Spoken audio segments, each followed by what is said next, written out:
If you're joining us to learn more about transitioning with confidence, enhancing communication in academic settings, you've arrived at the right place. I'm Paige Nuez, Director of Family Empowerment at the International Rett Syndrome Foundation. Our board of directors and all of us at IRSF want to thank you for being with us today and for your support and engagement, because continuous awareness is critical to our shared success, especially as we head towards October Rett Syndrome Awareness Month. And I say this as both a parent to a beautiful young woman with Rett syndrome and as your IRSF advocate.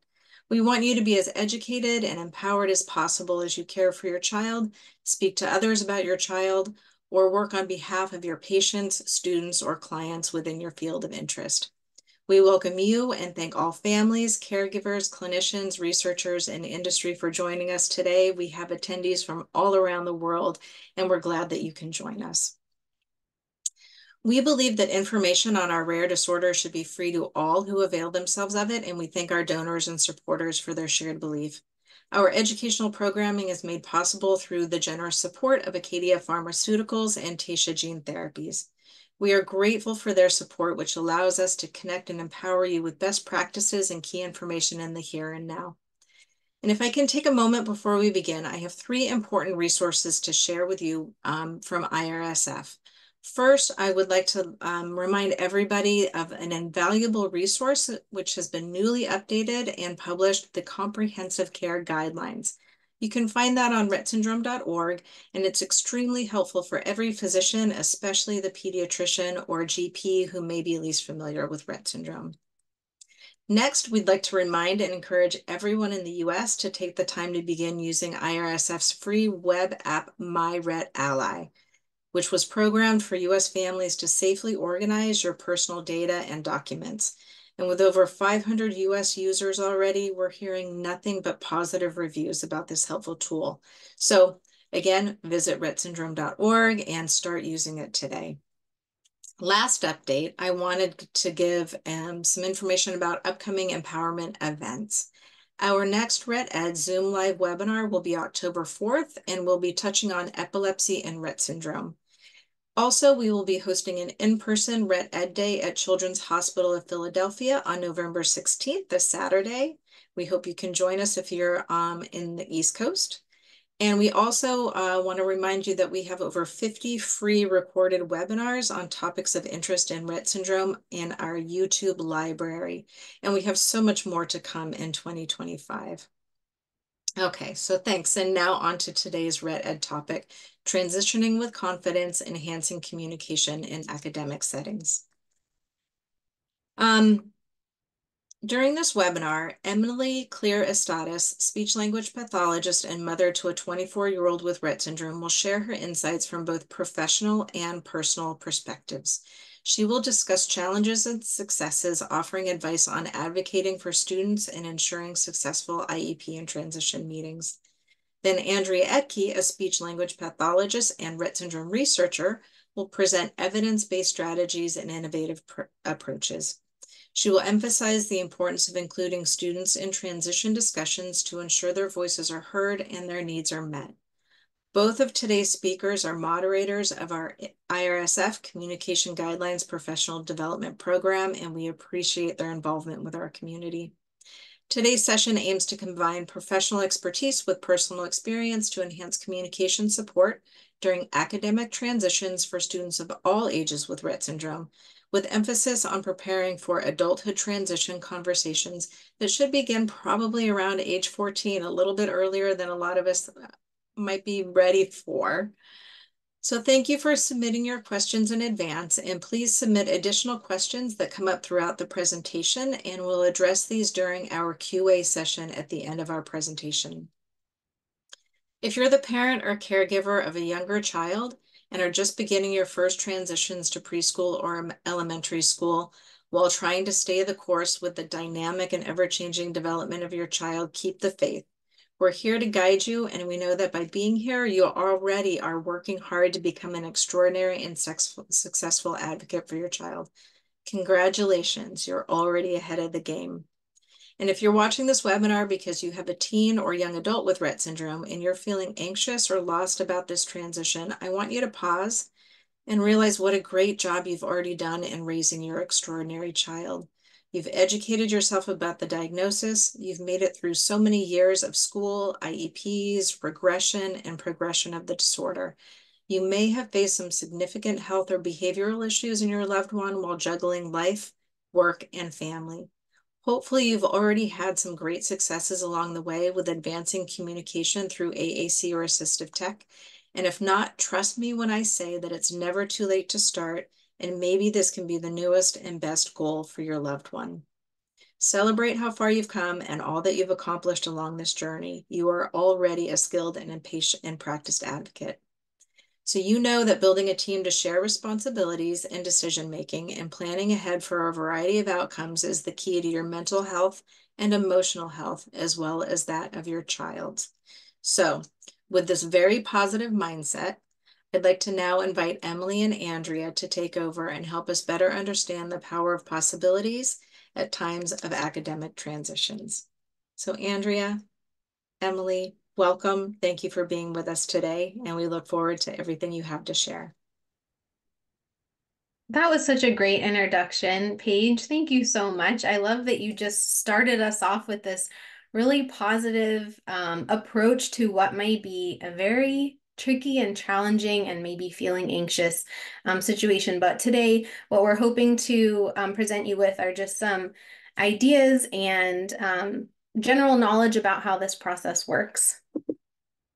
So like in the introduction, I'm Andrea. This is Emily, my co-presenter, and we're really excited to talk to you today. I am a speech language pathologist, and I'm finishing up a PhD at University of North Carolina at Chapel Hill, and I'm focusing my research in Rett syndrome. And Emily,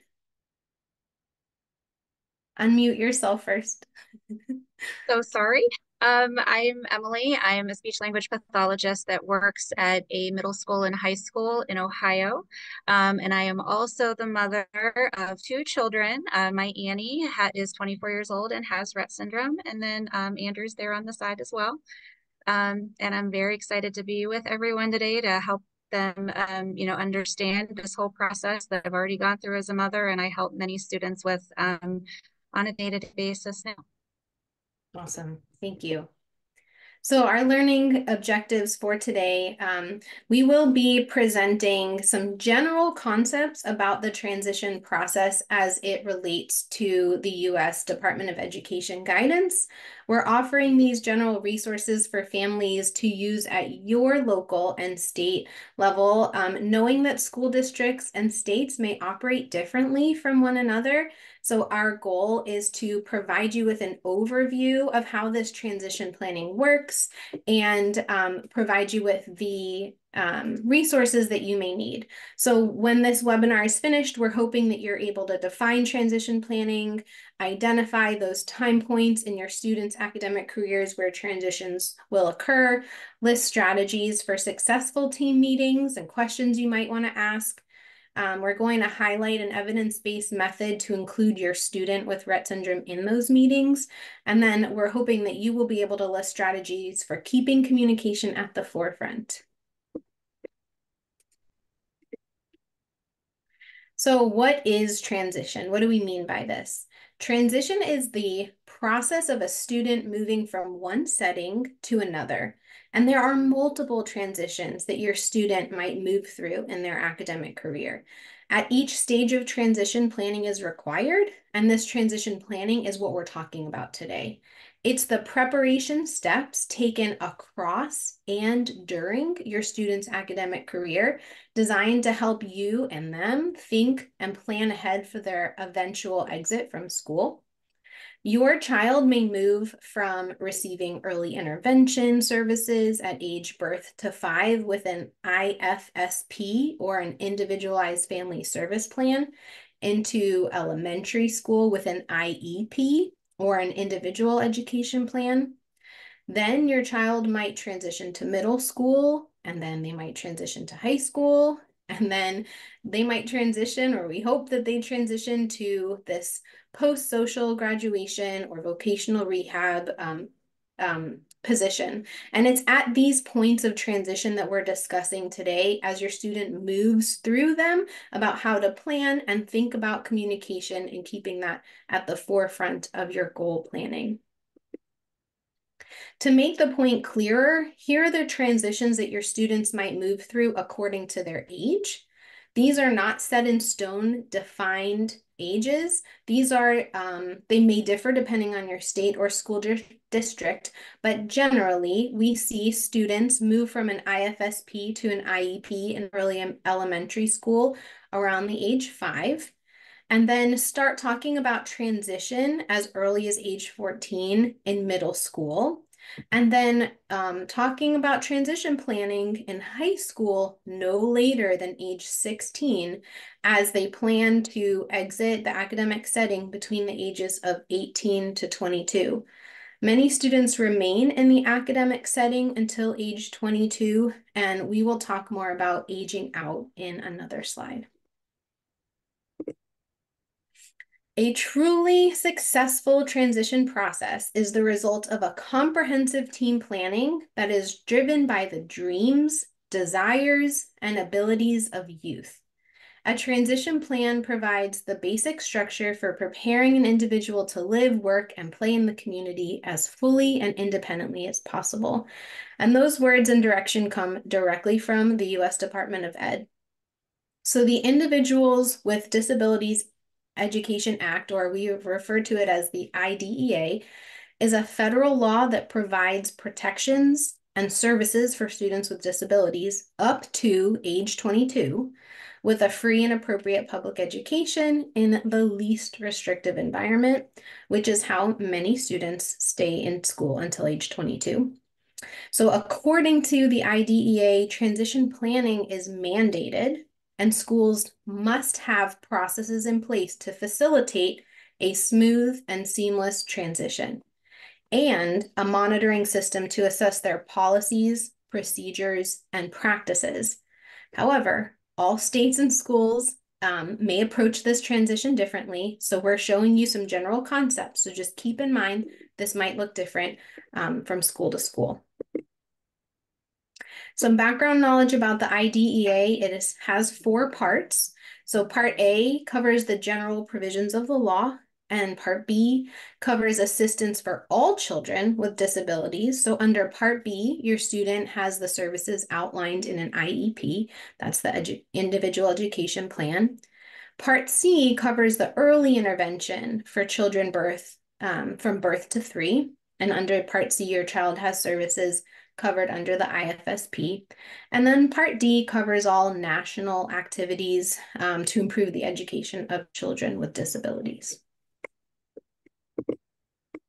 So again, the U.S. Department of Ed says that the IFSP team is required to collaborate and communicate with the preschool or early childhood team that will be implementing the IEP to create this smooth and seamless transition. And you're going to keep hearing that throughout this presentation. We really look to this as guidance of what to expect as not just the parents, but also as us professionals of what we are to be providing for families. Okay. So now we're going to take a walk through the transition process with a focus on communication, not only, our communication with the team, but also about our loved ones that we were going to be talking about as well. And I noticed that one attendee described and defined transition as scary. My goal today is to make it as least scary as possible. And again, like I've said, I've already done this transition all the way to adulthood with my daughter, and I understand where that definition came from. But as Andrea said, as we start talking about that transition from early childhood to elementary school, our student is now going to be on an IEP. And what that means for the family is you're still very much involved. Family remains an important part of the education team, and is expected as this first transition occurs, you're going to have many questions for the rest of the team. And the team includes your students' teachers or intervention specialists, your related service providers, which could be anything from, occupational, physical therapist, your speech language pathologist, potentially sometimes audiologists are included in there as well, the administration of the school, and then also any involved general education teachers. So that's the team at this time. A lot of your questions will be answered when the IEP is created, very much like that IFSP, I feel like initially. But it's always helpful and important to have a list of questions to ask the school team about their vision during this process. You will find that many of these questions will also be important as your student shifts from building to building. So if you're in a school district that has multiple elementary schools or multiple middle schools, each time your child transitions, you're going to want to make sure you have these questions available and modify as you feel necessary. But having these questions help the school team immensely to know what your goals and your visions are for your child. You will also have questions that are related to the related service providers. It's important to know who are they going to be. Are they going to keep the same therapists when they move from one building to another? Will they have someone new?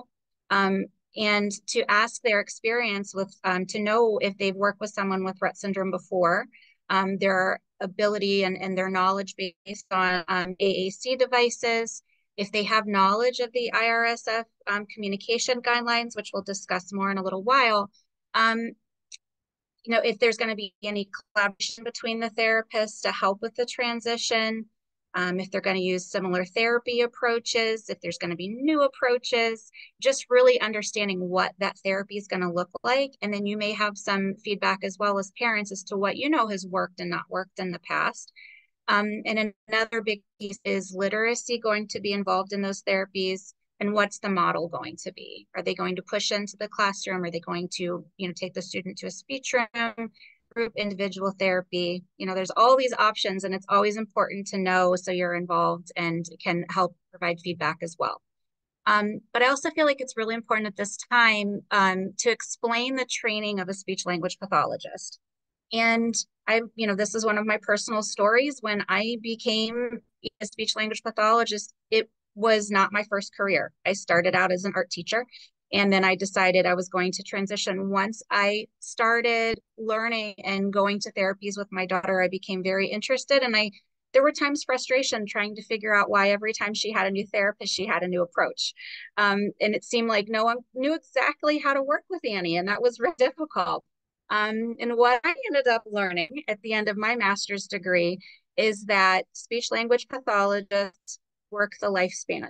Or, you know, some speech pathologists learn a very skilled trait of learning to teach preemies how to swallow, all the way through school and now into geriatrics and working in a nursing home with individuals, again, maybe working on swallowing and language, memory care. So all of our training spans the lifespan.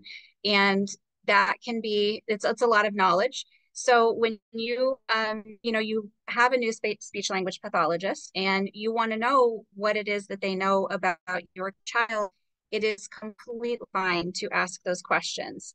You want to know what their experience is, and we're there to help. So if you have a speech language pathologist that may have never worked with an individual with Rett syndrome, if you hand them the communication guidelines, trust me, they're going to be very, very, very thankful, you know, that you are the expert on your child and that you are also involved and you're going to be there to support them along the way as well. So just something to know. And then another little note with that, just an example is that, you know, I think there's this general knowledge that, or it's seen as general knowledge that a speech language pathologist is supposed to know sign language. I think that's just something that's kind of assumed. I am a speech language pathologist that does not sign. I know the basics, but I am not by any means fluent. So that's just another example for you as well. So sometimes, you know, it's, you know, patience and empathy all the way around the table at these meetings and supporting each other team. And to continue with the ideas of communication, knowing what supports and how they're going to be implemented with the new team. And then also, again, knowing if the students like the specific AAC system, what the team, not just the SLP, but what the team's experience is with that system. In the other area, also with assistive technology support, you want to know if that's done by the school or an outside agency, and make sure that you have their contact information, because there might be times that you need to reach out to them as well, and how often it might be set on their schedule to see your student if they're needing supports.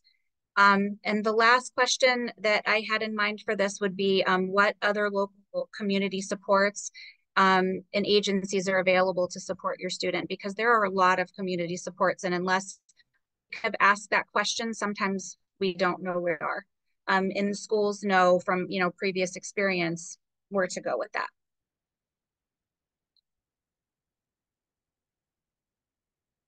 So as Andrea stated earlier, the discussion about post-secondary transition occurs at different times. So you're going to start receiving this question related to your thoughts and goals for your student when they exit school services. And I wasn't prepared for that question when Annie was 14, because I was still focused on her learning math and, being able to use money in different things. And when they started asking me what I thought she wanted to do when she left school, I didn't know how to answer that question. So it can be daunting, but in hindsight, and as a school clinician, I can tell you the school years move very, very quickly. And there are many skills that we want our students to gain before they enter the adult world. In addition to those educational aspects, we also want them to learn functional life skills that include safety, activities of daily living, communication skills, and self-advocacy, to just name a few. So at this point, depending upon the student's previous academic success and the need for the student to learn these important skills, the educational focus may at this time shift more towards working on those functional life skills. In addition, the school may begin to invite outside agencies to IEP meetings. In Ohio, it's the County Board of Developmental Disabilities, and this is done with parental approval. And the purpose of this is to start connecting those lines for families and knowing who else is available and will be supporting their child as they continue to transition through school. And it helps them understand the individual and also the family's goal for the future. So many of the same questions that we already discussed are going to still apply at this time. However, you will also want to ask additional questions related to this transition process. And we'll discuss those a little bit more after we talk about the transition planning and taking a look at what's called the Individualized Transition Plan. So another acronym for us, which is the ITP. So what exactly does transition planning look like? So it has 4 different components. The first, it must be high quality, meaningful, and individualized based on the student. Second, it must include appropriate post-secondary goals related to training, education, employment, and independent living skills. The third, it needs to include the student and parents' vision for the future. And last, most importantly, it must be collaborative. It needs to have all team members involved. And the responsibility of the school personnel, they're all listed here for you. And basically, to summarize all of these, it's being sensitive and supportive to the families, not just their cultures and their values, but also making sure that students know the rights, that they are able to develop those self-advocacy skills that are so very important, that the student and family both feel supported with filling applications, which making sure they have the correct possible placement for post-secondary schooling or vocational or day program sites, making sure that they're aware of all of the supports that they have available to them is basically what this slide sums up.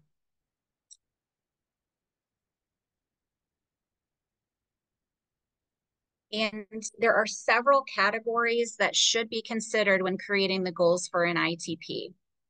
After graduation, students are no longer covered under IDEA and their IEP. So it's important to make sure that transition supports are safeguarded and covered with the Americans with Disabilities Act, or ADA. And during this process, we're leaving high school.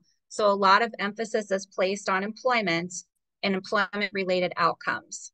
And typically, overall, it has less emphasis on the quality of life of the individual exiting schools. But research studies have increased since the 1990s in putting focus on individuals' quality of life during and after school services. And this is especially true for our loved ones with Rett syndrome. And part of the problem is, and you'll see once we list those 3 categories in the ITP, why this can sometimes be a little bit of a struggle on where exactly to place the quality of life categories, but they are all to be included.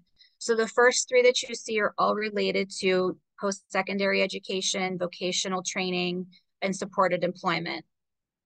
And the other one that's typically listed as well is the independent supported living in the ITP. But the additional categories that are also very important: continuing and adult services, community participation, leisure and recreation, personal relationships, self-care, advocacy, safety, and of course, communication, which we are going to talk a lot more about and how it overlaps in so many ways. I think this one is very important to state from the U.S. Department of Ed. And this is annually, the IEP team must consider whether the student's needs have changed, taking into account the student's strengths, preferences, and interests, and developing measurable goals that are focused on the student's life after high school. So what do we think that's going to look like? And then specifying the transition services needed to help them reach that goal. So we strongly encourage parents to recognize that the decisions that are specific, the specific content of the post-secondary goals in transition services become the responsibility of every member of the IEP team. And self-determination is a main focus in schools for students during the transition process. And for an individual to direct their own future, it requires communication skills. So this is the big moment right here. So therefore, we have to understand the importance of communication and its needs to become a driving factor of the transition planning for students that have limited and/or alternative forms of communication. And just to give you a visual of what this kind of looks like, and what you will see is this is what's called a backwards planning table. And this is an example of the concept that's used for IEP teams to plan for the future of the student. So the end goal is listed at the top, and a coursework that could be provided. And then under each column of the age, you will see the different services that should be provided at each age in order to help the student reach that end goal.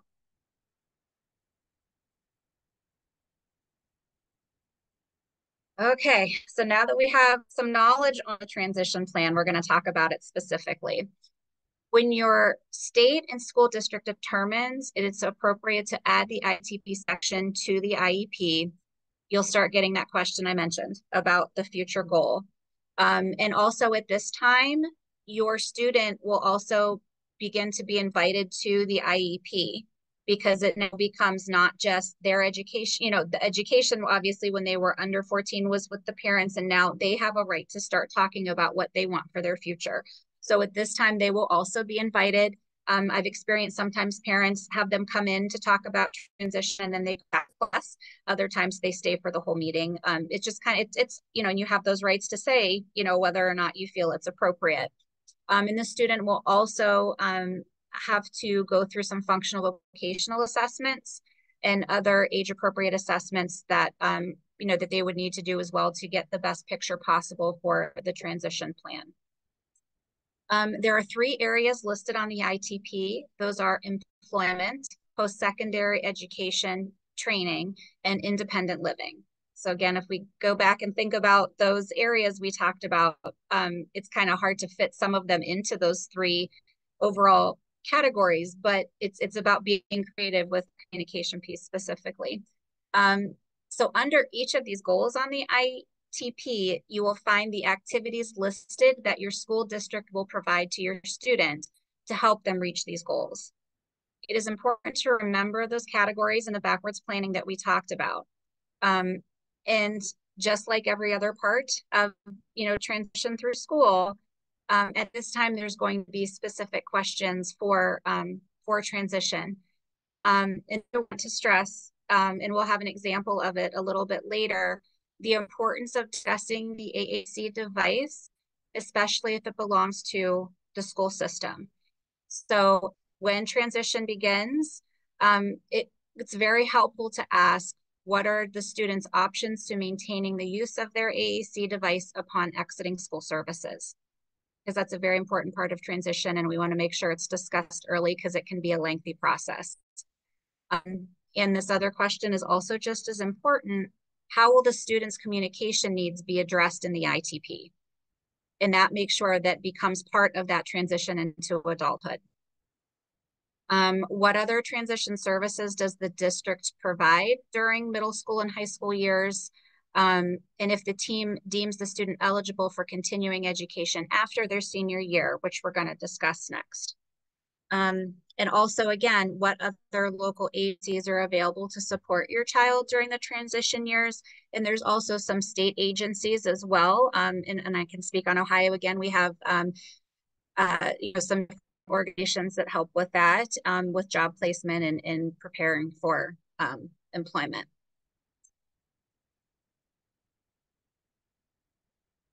Okay, so this is just a quick example of the post-secondary transition page. And it's a little fuzzy, it looks like still, or I don't know if that's my computer, but if you see like at the very top, it says post-secondary training and education, and that is where the new part of the IEP is. And then you also have, so the post-secondary training and education is one section. And then you can see what the different areas for that goal would look like. And then if you drop down, there's also competitive integrated employment and independent living. So those are the three sections, but each one of those sections will have all the boxes that are at the top. We just did that so we could fit them on the page. But that's an example of what the ITP looks like in the IEP. So the big question I know a lot of parents have, and I feel like it's a very difficult question to answer sometimes, but we'll do the best we can. So when will my child exit the school? The U.S. Department of Education states that the free and appropriate education under IDEA does not include education beyond grade 12. In state laws, the upper limit, and we've learned that, it can stretch as far as 24. There's some outliers past that 22nd birthday. And that public schools are required to offer transition services to post-secondary education. And that information is provided as well, but we're going to move on to the next slide. It's just basically saying the different ways that can be provided. I feel like our maybe a little bit more focus at this point should go on the vocational rehabilitation.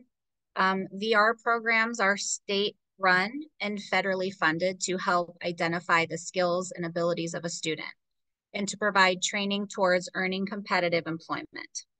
So basically what this means is all students with disabilities are considered potentially eligible for vocational rehabilitation. But what that potentially eligible means is requirements for pre-employment transition services. And this is all based off of what your state defines that as. So students that require transition services beyond the scope of pre-employment must apply to determine whether or not they can receive VR services. And if a student is determined to be ineligible, at that time, the student exits school and transitions to adult services. Again, this is a broad concept as to what this looks like. But to summarize what that law says, if your student is not eligible for pre-employment training and they do not demonstrate a certain skill level based off of your state's VR program, your student could exit at the end of their senior year or anywhere within that 18 to 22 age time frame. And that education tends to look, some of it might be housed at a high school, some might be community-based training, but a lot, it's based on vocational training at that point. Okay, and here's our last slide. We are now exiting school services. So with this understanding, let's think about what might happen during the senior year or the 12th grade year of school. The educational team will make decisions about what is next. So exiting school services versus a social graduation, where your academic coursework ends and pre-employment training would continue. Your student exits school services, they will receive what is called a summary of performance or SOP. and it is required for each student with an IEP when eligibility for IDEA terminates. And what this does is it assists students in accessing post-secondary education and employment services, and at age 18, and what guardianship is appropriate for a young adult as well. And some of these exiting questions that we want to have at this time. Am I connected to all outside services? So it's kind of repeating that question. We asked what they were. The school is, just to provide what it is the different services that are available to you and your student, and making sure you have those. Who will become the communication support team? Will we have a private SLP if you don't already have one in place? Would it be like we said in Ohio, it's the county board speech language pathologist that can support in adult services, and make sure whatever your local AAC representative, so the person that's specific to your device, if you don't already have it, make sure that you have their contact information as well. And it's also an important time to, request any training that you feel that you may need that you don't already have on the communication device, such as some simple programming if needed. And hopefully this will already have occurred earlier in the transition process, but that big question we had about, making sure a student has their AAC device when they exit, request resources to get a new AAC evaluation in the community if needed. And very last, and it's not a question, but just something to keep in mind, is to prepare to have a plan B for a backup system if necessary. Sometimes things can get held up, things like turnaround with assessments, paperwork, waiting to hear from insurance. A lot of things can hold up that process. So always knowing and then creating like a low tech or no tech option for the device as well is a good choice.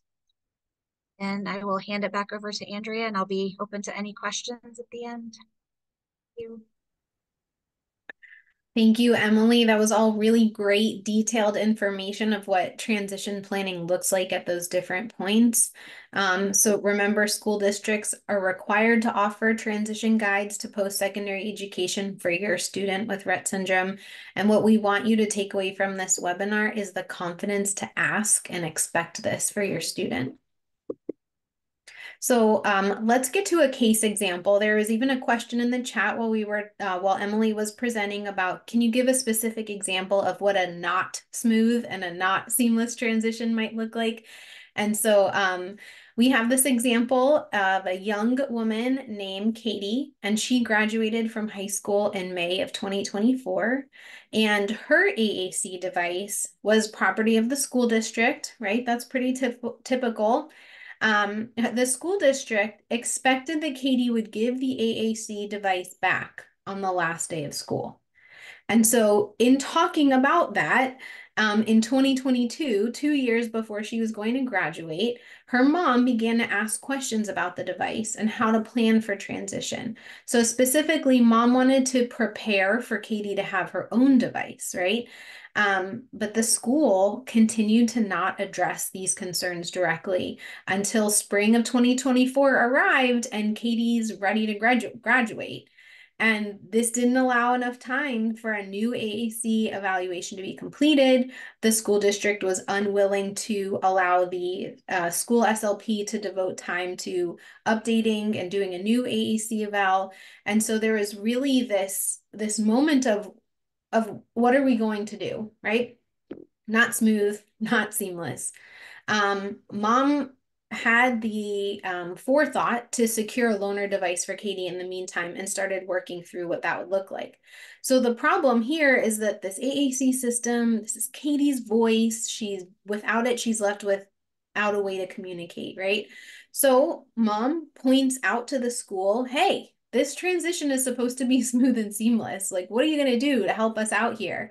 And the school offered Katie a student equipment user agreement contract.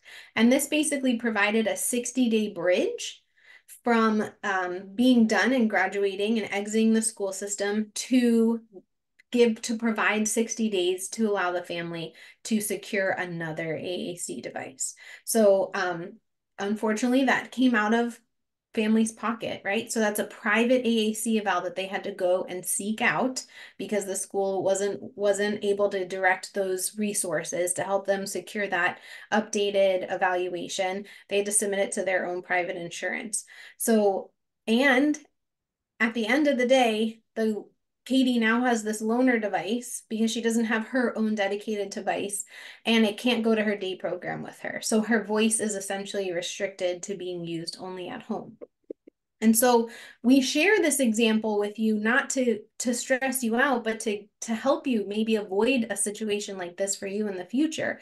So what other steps could have been taken to prepare for this transition? Thinking ahead, right? What happens to my student's device when they graduate? It is not too early to start asking those questions. What will I need a new AAC eval or an evaluation team report or an ETR to get another device approved from my insurance? How can the IEP team work with our outside therapist to get the necessary paperwork? Who are the local, county, or state AAC and AT reps that can help me get a new device? I can speak from experience. When I was an SLP in Florida, I worked with a family with a teenager with Rett syndrome who had her school-approved device. And the parents asked me to help them get an insurance provided device. And my boss was really kind and let me go ahead and do that for them. And yeah, it took some working, right? But we can work together to accomplish these goals. You might want to ask, can we do the same thing? And how early can we start this process going? So for many of your students, communication is at the forefront, right? Maybe your student is still emerging in developing their communication. Maybe your student has an AAC device and mostly uses it at school. Maybe your student has a device and brings it back and forth from home to school and uses it with a variety of people. Whatever communication looks like for your student now, it is important to be supported and addressed during the transition planning. So first, addressing your students' communication, like Emily noted, allows them to have this ability to determine and have autonomy to be able to express what they feel are their goals for the future and what they think life looks like outside of academics. Second, it provides for communication needs to be embedded into the transition planning so that the entire team recognizes the need for continued development of these skills. We'll talk briefly about a focus on literacy and vocabulary, but I can almost guarantee that any student with Rett syndrome is going to continue to benefit from communication supports post-school graduation. So we're keeping that as part of the conversation going on. And third, addressing communication needs early can help to create a seamless transition with the device itself, hopefully avoiding the situation that we saw Katie in. So for any student who uses AAC, inadequate literacy skills or not being able to read and write is one major barrier to post-secondary education, voc rehab, or even just maintaining friendships and socializing. Think about it, right? Without the ability to read and write independently, your student won't be able to say whatever they want to whoever they want, whenever they want. That's a big deal. So if your future goals for your student are working, continuing their education, socializing, they need to learn to read and write now. So is your child receiving literacy instruction in school right now? Are they getting quality education on letters, putting letters together to form words, putting words together to form sentences? Is reading and writing being incorporated into their everyday school experience?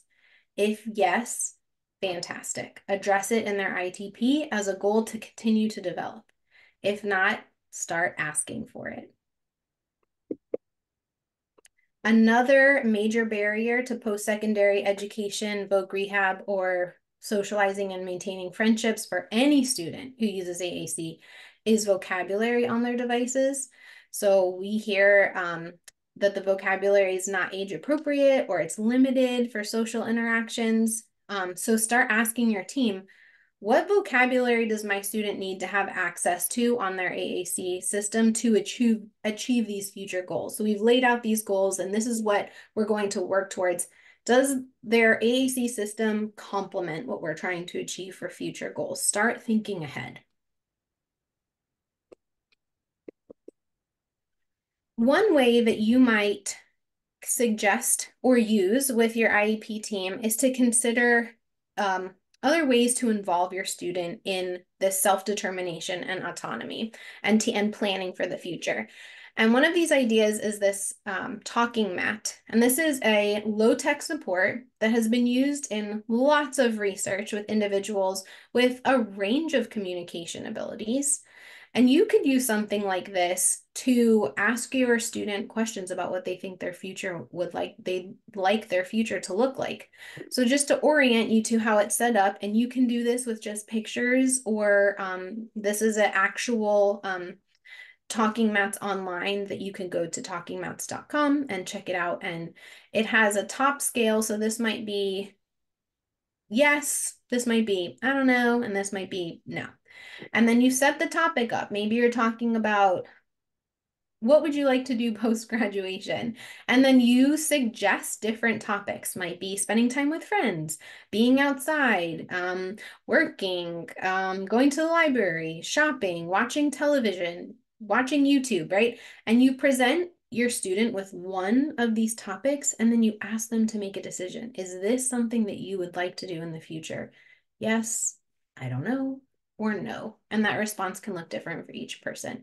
But this is a really nice way to visualize and have a conversation about something that might be very abstract, and thinking this future planning ahead. This is a way to make it concrete and get some really good input and answers from your student. These are the communication guidelines. I think all of us have mentioned these already. It's a comprehensive guide to Rett syndrome and communication. It's available for purchase for $10 at this website. For communication professionals, we have 3 online continuing ed courses related to these guidelines that are on YouTube.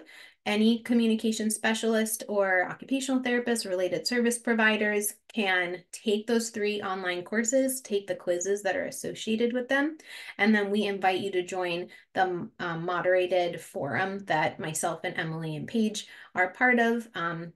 It is a great resource, and we just wanted to highlight that for you. Here's just a few transition planning examples. Remember, this can look different. Here's Westerville City Schools. I'll just toggle over.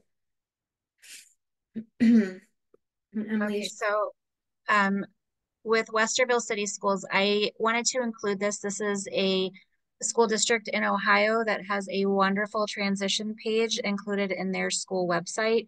And it's helpful sometimes to just like some of the school, check your own school district and some of those local to you and see what their transition page might look like.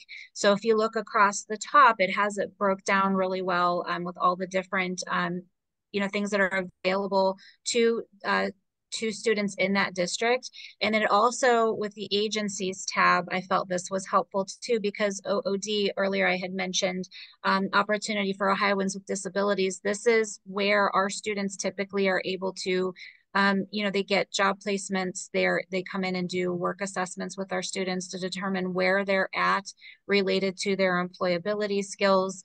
So it's something that is, there might be something similar in your states as well, if that's something that is of interest to your family for your individual. And I don't know, I felt like it was a nice resource to just give you an idea, and then also to springboard off of that to look at your local schools as well. Yes, that was a great example. I'm so glad that you brought that attention to it. This is another example from Maryland. What I like about this one is that it kind of walks through this continuum of age and then really starts talking about awareness of self at the very beginning, right? Identifying your students' strengths and preferences, and teaching them how to advocate for needs that they have. So if you're interested in printing this out and taking it to your IEP team, or just referencing it to know, like, is my team hitting these marks, there's a QR code for that reference for you.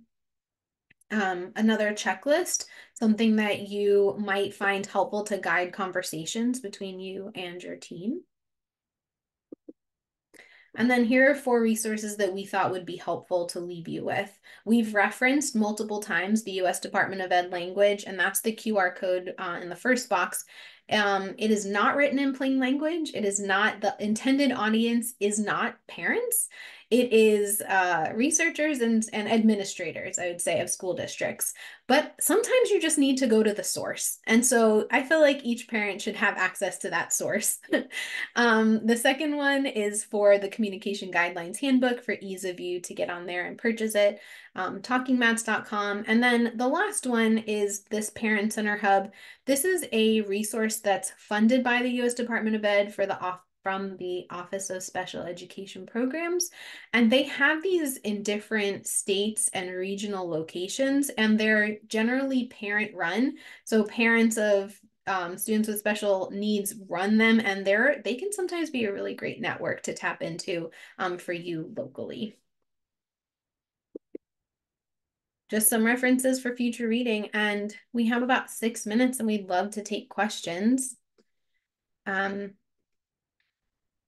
So there was one specifically I just wanted to address, and it was a really, really good question. And so it was, can you provide specific examples that relate to young adults with Rett syndrome for transition-related plans and goals? So I just kind of out of what came to mind, and it's kind of hard with not knowing any individual, like who your individual is, but just kind of like a general concept. So like employment, focus on the communication skills would be a good example, because we have to have communication skills for employment training. So that first goal in the ITP, communication is a good thing for that. Post-secondary education and training, Andrea talked about literacy and the importance of literacy. So the training could be mentioned there. And then independent living, again, it's knowing your individual and what skills you want them to work on to make them as independent as possible in their adult living situation. I can speak to my daughter. For her, it was working on, some of the tasks around how she does have some limited hand use, and she needs some supports, but she puts my dishes away for me. She's able to do that, and she needs some help with towels. So it's like, anything that she's able to do independently to support herself are things that we addressed when she was in school, and she still does now. That's great. There was also a question about thinking of literacy. Have there been recorded cases of students with Rett syndrome having dyslexia? I would say there are not recorded cases like in the literature. There's actually very little written about the literacy abilities of individuals with Rett syndrome. And so in those, I haven't seen anything specifically related to dyslexia, but dyslexia is a reading disorder, right? So when you don't get access to quality instruction on how to learn to read and write, I think there's a potential that your reading could be limited or impaired, but specifically dyslexia is not something that I have seen. What about you, Emily? Nothing else to add. That you covered it. No. Okay. Okay. And then there was one more question about do individuals with Rett syndrome go to college? Could you talk about how that works? Is that something that you have walked through or thought about with Annie? It's not something that is appropriate for her specifically. But I do know some individuals, not Rett syndrome specific, but have, similar types of struggles, and, for to be able to access college. And typically what tends to happen is, taking basically that, the plan at the end and going to a local community college and choosing one class, and kind of seeing how that goes and taking it very slowly, one step at a time. Unfortunately, IEPs do not necessarily carry over. And when you get to secondary education, it's expected for them to complete work. So it's not, as modified in things as you're going to get through a high school level. But if it's something that you feel that your loved one can do and they want to do, then I would encourage starting it in that slow process and see how it goes from there. That's kind of the best I can offer. That's a great answer. Yeah. Oh yeah, we have a young lady in our state that goes to a community college. Perfect. Lots of advocacy, but very possible. I would agree with that. I met a young man at literacy camp this summer who graduated high school and is auditing classes at his college that was close by to home and was the right fit for him. And it is not a traditional degree seeking path, but he is very interested in a STEM related field and is taking classes related to that. And it allowed him to have that socialization that he really wanted with peers that are his age. And that was walked through that with his family and made those decisions, and he's loving it. So, yeah. Fantastic. Well, we really enjoyed this conversation with you all and presenting this information to you. Feel free to keep dropping questions in the chat for the next minute, but otherwise, our email addresses were on the last slide, and we'd love to hear from you. Great. Well, thank you so much, Emily and Andrea. This was just absolutely incredible. I can't wait to have this recording shared and up on YouTube for people to go back and review and click those QR codes and access the incredible resources that you've shared. And I just want to thank you so much for your time. We appreciate your commitment to your work and your dedication to all of those with communication challenges, especially our loved ones with Rett syndrome, and for supporting IRSF and our belief in their potential. We appreciate you. You give us hope and inspiration to do the necessary hard work. It is hard work, but it is absolutely worth it. We want to thank you for your time today, and we wish you continued success in your efforts and supports of our IRSF Communication Guidelines Professional Development Program. A family did ask for what is a quick and easy resource to share with their communication teams and with their school teams around communication, and the communication guidelines is that resource. It's only $10. You can buy it online, get a digital copy or a print copy, and I can't even tell you how many professionals have said that they use it for other disorders beyond Rett syndrome, but specifically for Rett syndrome, it talks a lot about the issues that are really that are very specific for Rett syndrome that we need to attend to: apraxia, the common medical issues that get in the way of communication assessments, and particularly while doing assessments, what it means to get our loved ones in a regulated state. You'll find all of those things in the communication guidelines, and those, I think, are some of the most important things to convey to teams who are experts in the field of speech language pathology or even AAC and assistive technology, but don't know that much about Rett syndrome. That's okay. We appreciate them taking the opportunity to learn, and they may not know that resources out there. So families, take a look at our website and download and get those guidelines. To our attendees, I hope that you found value in today's session and that the knowledge you learned today will empower you in ways great and small in your path forward. And as you go about the daily care of your child, we want you to take hope that the International Rett Syndrome Foundation is working diligently for better treatments and interventions.